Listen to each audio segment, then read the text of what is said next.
class in session. This is Kirsten Brighton, and she is the widow of Jared Brighton. He was murdered, and the suspects are on trial now, Mario Saldana, and he's the current husband of Jared Brighton's ex-wife. So, so that's how they link. But there are things to learn. I like to watch criminal cases so we can learn male and female dynamics, and oftentimes we talk about the dual mating strategy. Beta male provider, alpha bang, alpha F's, alpha fucks, beta bucks, right? What I think you've got here is Jared Brighton is a Mormon. I think she's a Mormon too, but I'm not sure. I think he's more, but I think she might be. But they meet on a dating app, and they quickly get married. And Jared seems to be very strategic in the women he dates. And this woman was the epiphany phase in her 30s. I think she wanted kids. They quickly had kids after getting married. And so that's why I think this is good to listen to. But we'll listen to her testimony and see what gems we can pick up and what lessons we can learn. You may proceed. Yeah. Good afternoon, Mrs. Brighton. Good afternoon. Could you introduce yourself to our jury? My name is Kirsten Brighton. Ms. Brighton, are you the widow of the deceased victim in this case? All right, real quick, what I first noticed, what you know, in learning game or whatever, is how well women can change their character. Look at her all, Kirsten Brighton. She's very submissive, very meek. You know, she's kind of playing a little girl. Kirsten Brighton. She wants that sympathy, right? So, you know, like I've always said, women know how to behave and they know how to misbehave. They're very good, and these are respect for women. They're very good at controlling their image, and men, we are not. You know, it just is what it is. So. Brighton.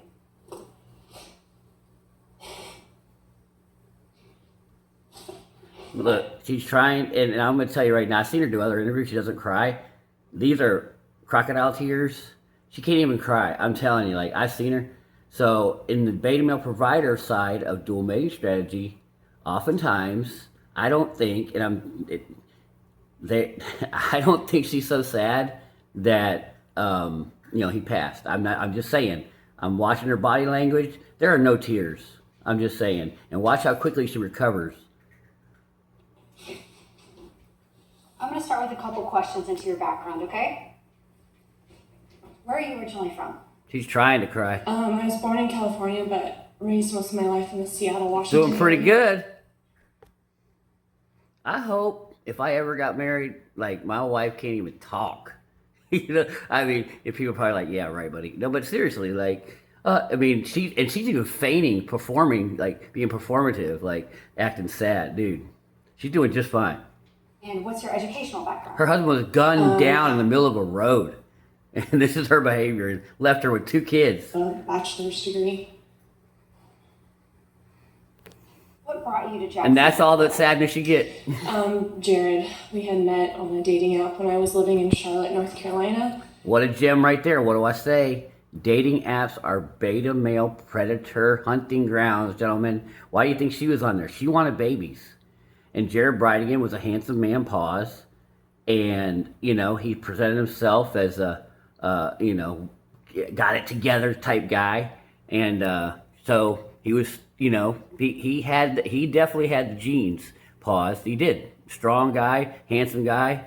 And so she saw him on the dating app, and what, you know, she chose her daddy for her babies.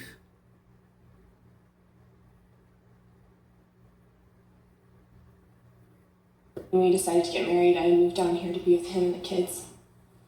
Let's get a little bit more information on that. What year did you meet Jared Brighton? Early 2017.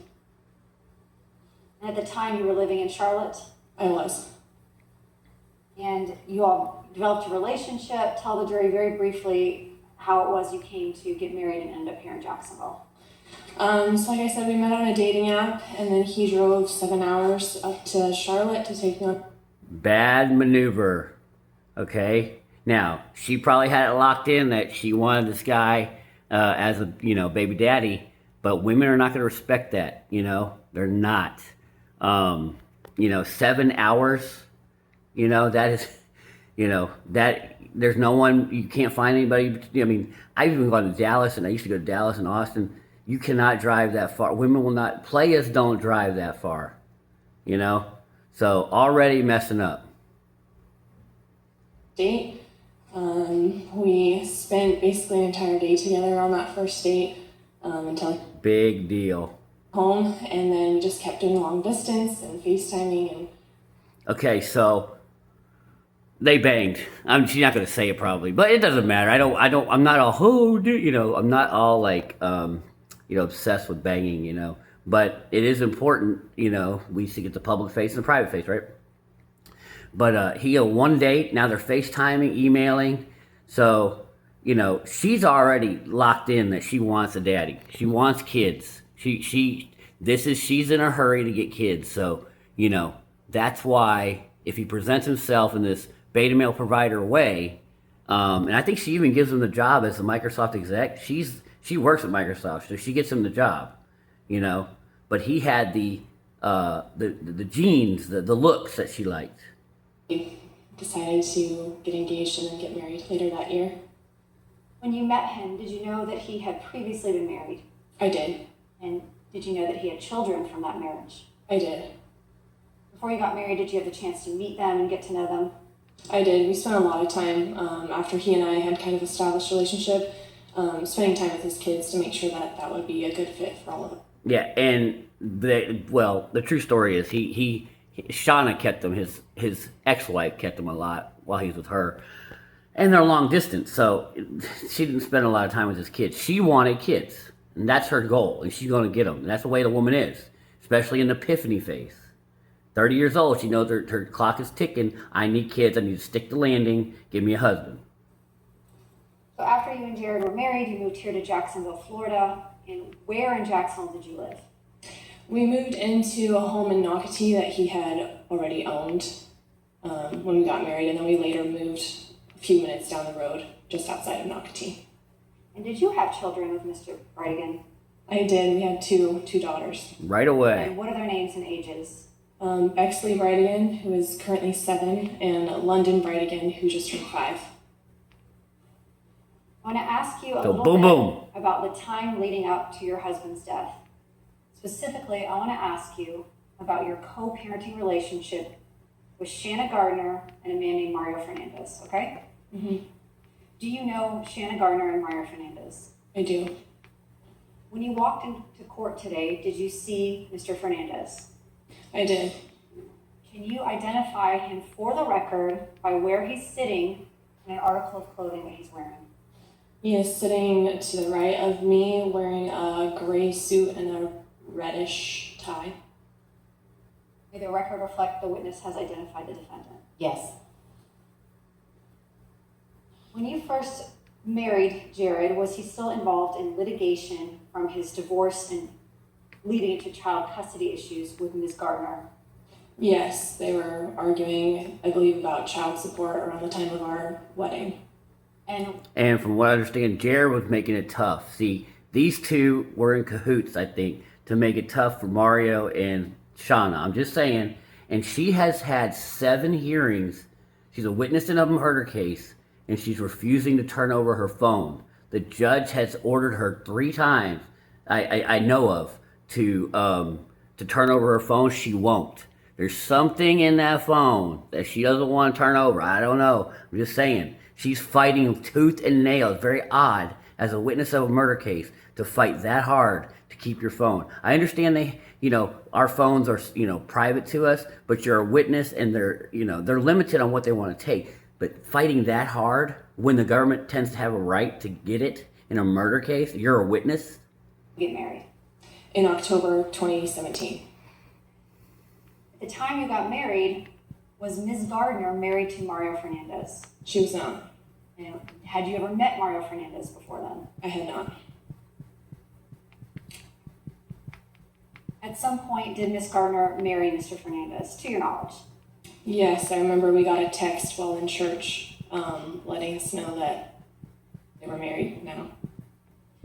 Can you explain to the jury See the that time devilish you and Jared smile? got married, up until his death, what your agreement was with Miss Gardner regarding sharing custody of Jared's children? So we had 50-50 custody, so it was every other week, 1 week with us, 1 week with her and him.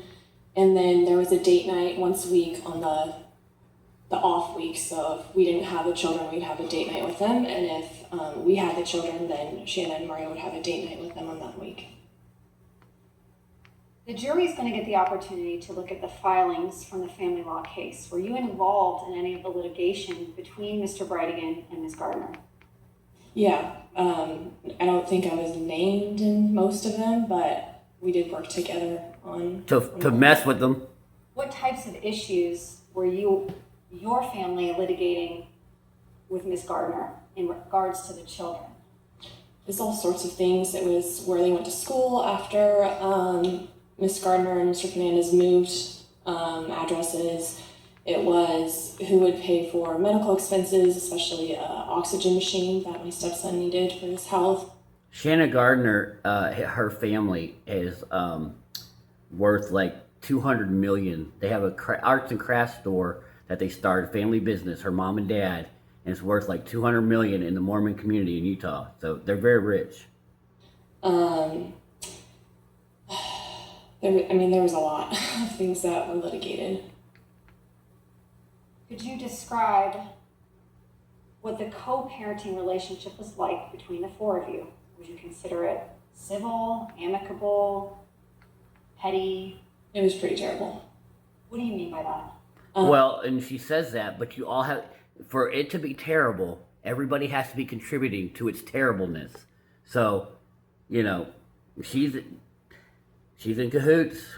There's absolutely no trust, so everything was in writing, text, email. So what's that say about you? What's that say about your husband? Anyway. We did not speak in person, like at school events, didn't do phone calls. We felt that everything needed to be in writing so that it could be because they're dirty. shown, there was no miscommunication there. Was any of that reflected or would be reflected in the court docket for the family law case? It could be. How were you hearing about, or where was the information coming from that was letting you know that there were problems with the children going back and forth between the homes? Emails, texts, just not agreeing on things, and then it ended up in court quite a few times. Did you and Jared ever talk to the children about any of these issues with Ms. Gardner and Mr. Fernandez? We tried our hardest not to. Sometimes they would bring up things to us that had been... No, you just don't, lady, bitch. You just don't. You don't try, you don't. They had told us had been spoken to by the other side, and we would address it. But we tried... No, you say, stay out of our business. Ain't none of your business. Your kids, go play. to keep that stress off of their shoulders. But were there times when you and Mr. Brighton had discussions with Ms. Gardner and Mr. Fernandez, back and forth, vice versa, whichever, of the children telling them something about you all hearing something from them? But this is an important lesson. Mario Saldana is sitting here for first degree murder for kids that ain't even his, getting involved in this. This is simping at its highest level, setting this stuff up. Now, I'm not saying he's guilty. I'm just saying if he is, and you're in this situation, and you've gotten in this, and like I said, I've already said my paradigm. Those kids ain't your problem. You stay out of it. Let Jared Brighton and Shauna, who are exes, let them fight it out. You stay the fuck out of it so you ain't in one of these chairs facing first degree murder. Because you got so caught up in it, you got emotional, and you simped out, and you let your emotions get to you. Oh. Those kids ain't yours. They don't give a fuck. You're going to be in jail. They're going to be, no one gives a fuck about you. Only your own kids will give a fuck about you. But stepkids, they won't give two fucks about you. From the children. Yes, many times.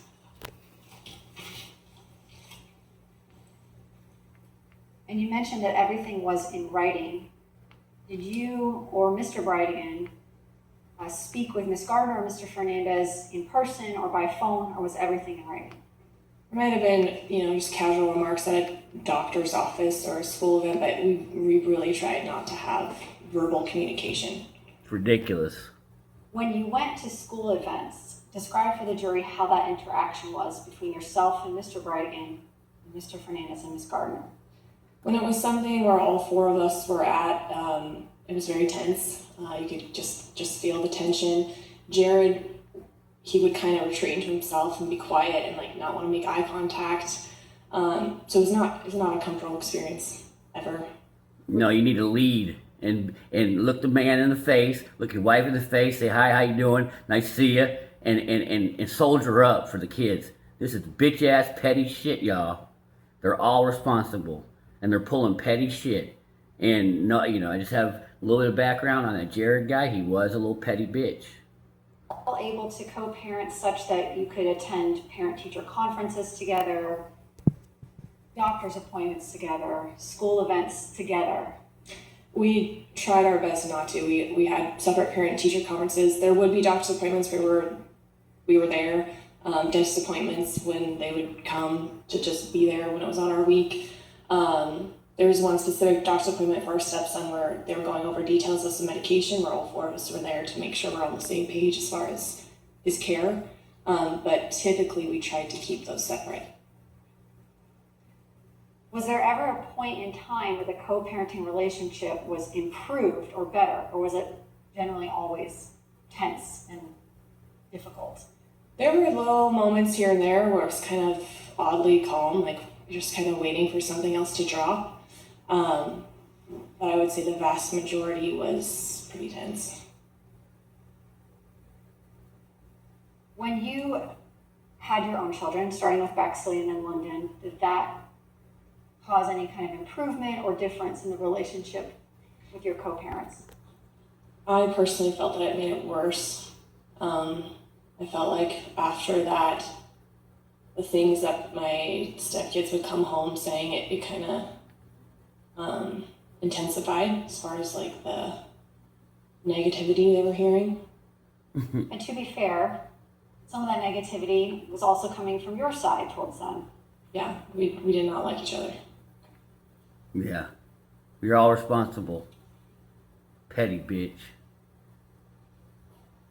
And did you see her take any accountability? No. The DA had to make her take You mentioned it. the custody agreement. Was that something that everybody was on board for, 50-50 custody? No.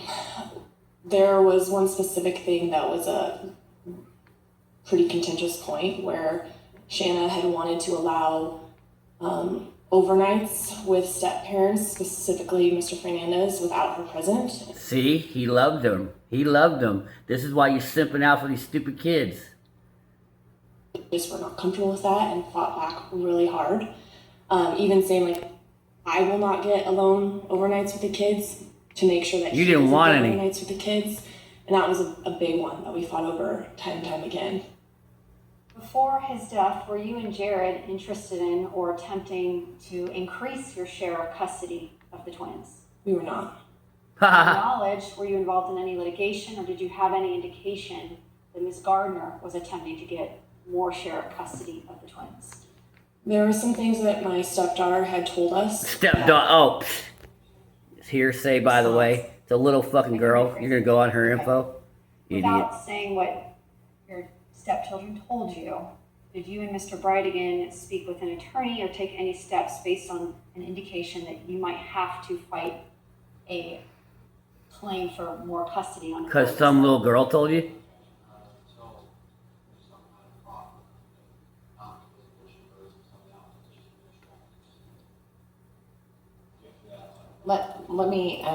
Let me see it sidebar.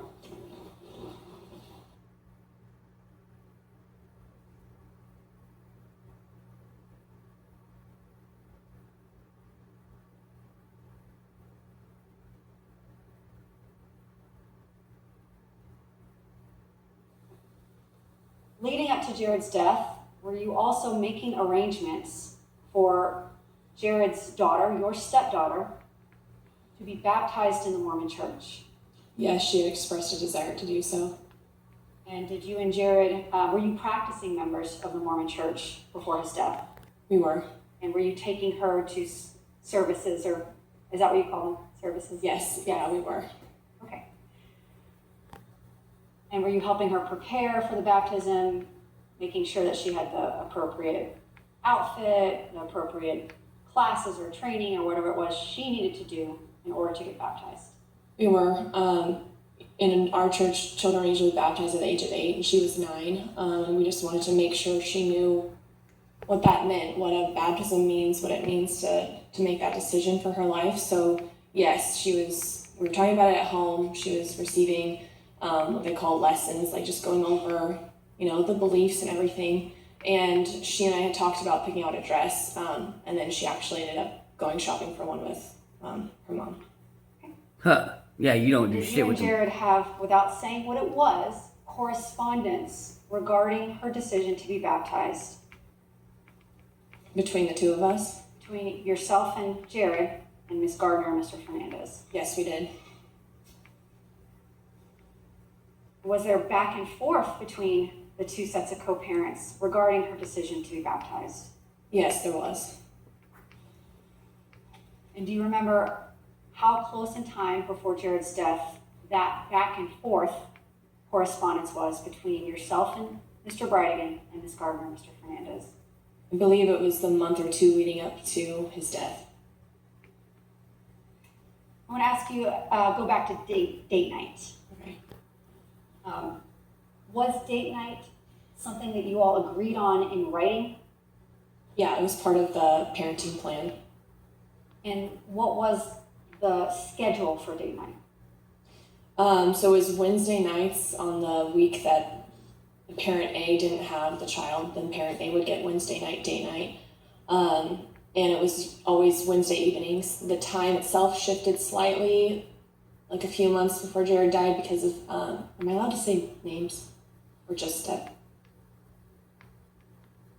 I like I mean, you can tell she's pure evil, dude. You can just say it. If you don't know, you don't, dude.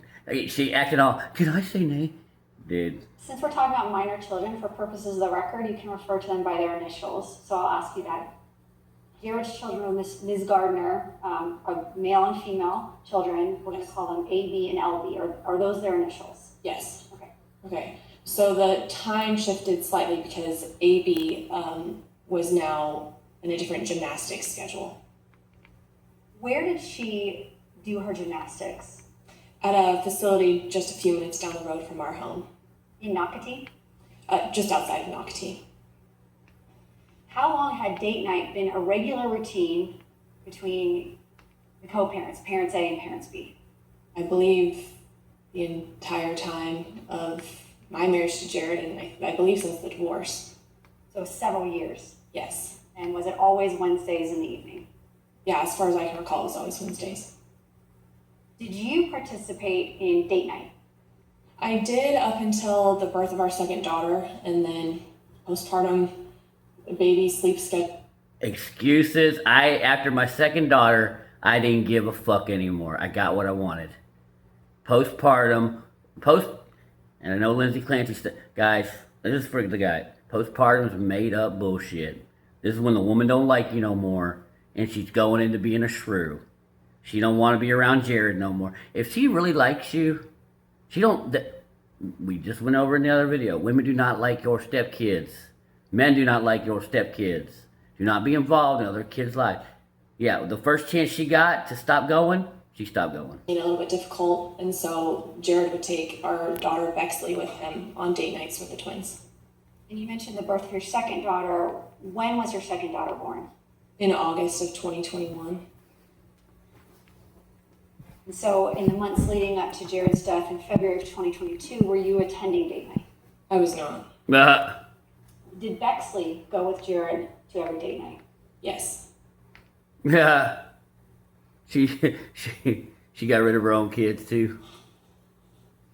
I want to talk about February 16th, 2022. Well, she's trying to act sad. Was that a date night? It was. That's why you ain't there. How did you all make the plans for what you would do on date night? Did you coordinate She didn't with care. the other parents, or did you just pick up the kids and I have go. postpartum. I don't Yeah, care. typically there wasn't any coordination. It was just, this is the time you pick them up, you do whatever you want to do, and then the drop-off time was the same. For date night, how did the drop off and pick up work? Did you go ring the doorbell, hand the children off? No, we typically just pull up to the driveway of the other home, text here, and the kids would run out and get in the car, and then drop off. We pull up and just make sure the kids get inside. And that was vice versa, both sides is how it worked. Yes. And you said text. Did you have a group text with yourself, Mr. Brighton, Ms. Gardner, and Mr. Fernandez? Yes, we did. And is that where all the written communication regarding the kids happened? That and email. So on February 16th, 2022, what had you been doing the day leading up to that evening's date night? I believe I had taken our two youngest to the store. Your kids. We had done some chalk outside on the sidewalk. It was just a pretty average day. Jared had been working from home, so he was inside most of the time. Yeah, that's as much as I can remember, you know. And that evening, did Mr. Brighton leave your residence in Nocatee to go? The last day of his life, and you can't remember Yes, much yeah. of it? Dude, you should remember every second of it. Stupid Was there ass. any change in the schedule that night in particular? No. Mm-mm. What vehicle did he drive to date night? We had two vehicles. He typically drove well, I want to say always, but there might have been a time he didn't, but typically it was the black Volkswagen Atlas we had. And what other type of vehicle did you have? We had a Chevy Suburban. And who normally drove the Suburban? Whoever had all of the kids. So that was our big family car, but when we didn't have everybody in the car, we drove the Atlas. Yuck. And when he went on date night, did Jared typically take that Atlas? Yes. So when Jared left for date night, what did you do that evening? I was at home. I put our daughter London to bed. My parents were over that night. We were watching some sort of show after she was in bed. Just normal evening at home. I mean, your husband died. That you should remember every minute. With your husband that night while he was at date night. I did, and AB was also texting me from his phone during date night. Did you know where they were going to eat dinner that night? I believe AB told me. While she was there, she let you know what restaurant they were at, Yeah, I believe so. but you did not know prior to Jared leaving what their plans were that evening. No, he didn't. He didn't typically make plans ahead of time. You didn't care. Just a spur of the Yeah, moment, you ain't going. something like. Yeah. Stupid kids. Ain't mine. Did Postpartum. you know what time he picked the children up based on that group text that you shared with Mr. Brighton, Mr. Fernandez, and Ms. Gardner? Yeah, there would have been a here text in that group chat. And while you were getting texts from Mr. Brighton and from AB, was there anything unusual in their communications that caused you to be nervous or upset or think something was wrong No. prior to the actual homicide? Not at all. Did anything to you seem out of the ordinary for a typical date night? No. And at some point, did you actually call and speak to your husband that evening? Yeah, so I was on the phone with my brother, and Jared called me, and I three-way merged it. We all chatted for a little bit, and my brother hung up to let Jared and I talk. And I remember Bexley telling me, "Mommy, we got ice cream." So just to pause you right there. Yeah. When he called you, do you remember what time of night it was? It was after it was after 7:45 when he would have dropped the twins off at their mom's house. And was there anybody else that you could hear in the car besides Jared Brighton and your daughter Bexley? No. Were you on speakerphone? Car phone, yes. And just normal conversation. Was anything about that conversation unusual to you? Did Jared seem upset? Did he seem fearful? Had you have any indication that something happened out of the ordinary that date night? No, everything seemed fine. Bexley seemed happy. She got ice cream. Like, everything seemed normal. And during the conversation, tell us how the conversation ended. Without necessarily saying what was said, how did you get off the phone with Jared? it was strange, and I remember feeling like it was strange because after I was like, all right, well, love you, we'll see you soon, he was just quiet, and I was like, okay, it was kind of weird, and hung up, but it was like a pause and just quiet at the end. Do you remember what time around you got off the phone with him? I mean, it's somewhere in between like 7:45 and 7:52 maybe. And he had already dropped the children, your stepchildren off, and was heading home, presumably to Nocatee. You were expecting him to show up. Yeah, he had said he was coming home. Okay, so describe for the jury when you realized that something was not quite right. Well, I was sitting on the couch with my parents, watching a show, and then, I'd already talked to Jared. He was on his way home. And then the time when he would usually be back passed, and I, didn't think much of it. It's like, okay, maybe hit traffic or something. And then it got a little bit later, and that's when I just had this just feel. Did you She try can't to even reach cry, out dude. and text him and phone him? Nice Yeah, I try. texted and called him. Did he answer or respond? He did not. Because her daughter's there. And what did you start doing then? I kept calling him, and I would give it a little bit. I remember telling my parents, like, something's wrong. And they were trying to reassure me, like, it was probably fine. All right, I'm going to leave it right there. We've got some lessons in here we learned. About 30 minutes is good. I'll pick it up and do a part 2. All right, see you on the next one.